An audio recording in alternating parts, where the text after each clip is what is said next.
pressure against Houston? Was that something that came out of the bye weekend, and what about that is maybe carryable over? Yeah, sometimes that's just the particular week or the within the game. You realize that some things are working pretty well. So, I think we always try to be a little bit aggressive, and just felt like certain situations we could do it, and they struggle a little bit with it, which they did. So, everybody has their staple pressures that they use, and so we always try to. Okay, now we've done this, and what's the next step of this particular thing? So we, try to add a little bit without adding too much, and so that, I guess that just kind of goes week to week. I'm sure it feels like a while ago at this point, but Kobe gets 3 picks after a week where he was injured and managed to be able to play and do that well. Just what do you think of that and his performance in the game? Well, yeah, it was nice, he's able to step up and really, made some good plays on the ball, and really for his part playing the coverage really well. So, thankful that he's out there and that he could go, and because that was kind of questionable a little bit. So, then he goes out there and makes some interceptions. So that's just the way it works, right? So, but obviously when he's out there, we're a lot better. So we need to get him out there as much as we can. With JB, what has made him such a good blitzer for you guys? Well, I think number one. He's powerful. He's dynamic. He's just got a knack of he doesn't tiptoe. He goes, and then he can react to things that happen. So I think that's probably as much as anything. It's just he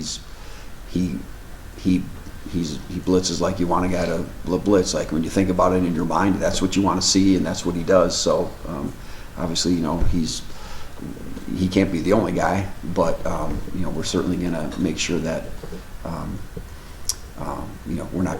we're not gonna finish a game and thinking, man, I wish we would have blitzed him a little bit more. So, but I think that's it. He goes, and then he reacts really well. Do you remember the moment when maybe you as a staff realized that was something that JB could excel at, and what was maybe that process like of figuring that out? Well, probably the main part of that was a year ago we were trying to find pass rushers, and so we kind of tried out our linebackers one day more as like defensive end edge pass rushers, and he was clearly the best at it. And so actually we don't really do that with him now as much, but we actually did that a little bit last year and with him. So I guess that's probably it. And then just the more you see of a guy, the more you kind of figure some of those things out. So but that's probably the start of it, is when it was defensive end tryouts. Brian, when you watch Kansas State, they seem to start throwing the ball more here lately. How much more does that put on your plate, knowing they can do? Yeah, well, I just think they're good no matter what they really try to do. They're effective at everything, and I'm really impressed with the quarterback and really the running backs that they have. So you have to be able to defend them and not let them get in open spaces, because they're all really hard to tackle.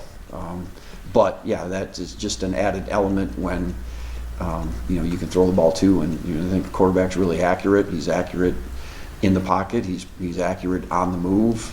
Receivers, you don't hear quite as much about all those guys, but shoot, I watch film and they're open and they catch the ball and they run after catch. So yeah, it's kind of a dual threat thing that you just can't. They run the ball for a lot of yards, but yeah, their effectiveness in the pass game is also that number's going up as well. So it's a big challenge for sure. And how do you prepare for their QB run game? Although you didn't do it a lot these last 2 weeks. Yeah, well, he still ends up running the ball a bunch, because he scrambles around and does stuff. So whether it's by design or not, you still got to stop him. We'd be foolish not to defend some of the quarterback run plays that they've shown, because I think he's a couple weeks ago he might have been a little bit banged up or whatever.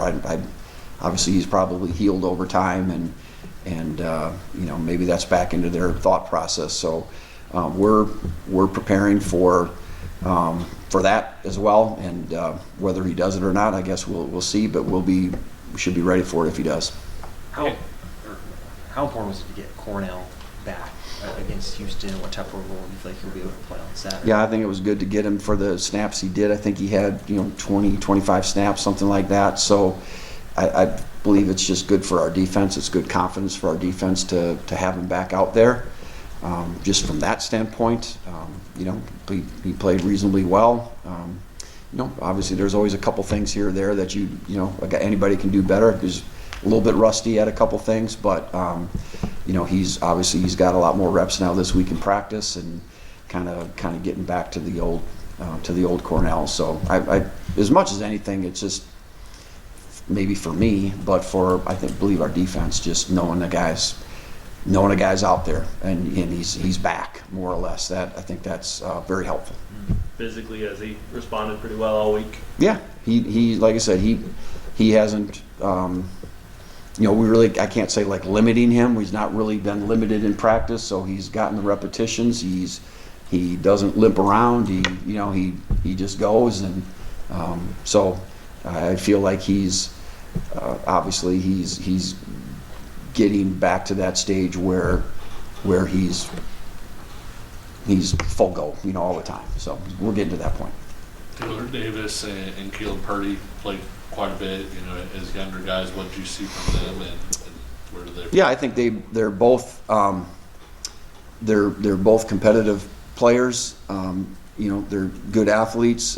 You know, Taylor Davis is probably one of the best athletes we have just at the secondary back there. Just when you look at everything, he just didn't really have the experience doing it. So I think he's got a million reps over the last 2-3 weeks. So I think it only helps him. Caleb Taylor is probably one of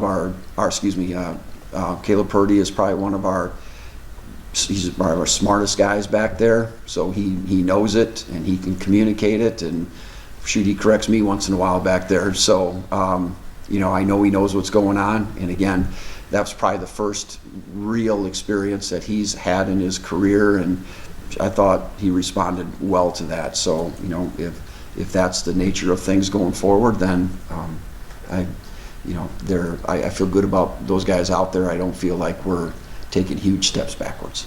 Brian, when you watch Kansas State's offensive line, what stands out? Well, I just feel like they're the good sum of all the parts, and they work well together.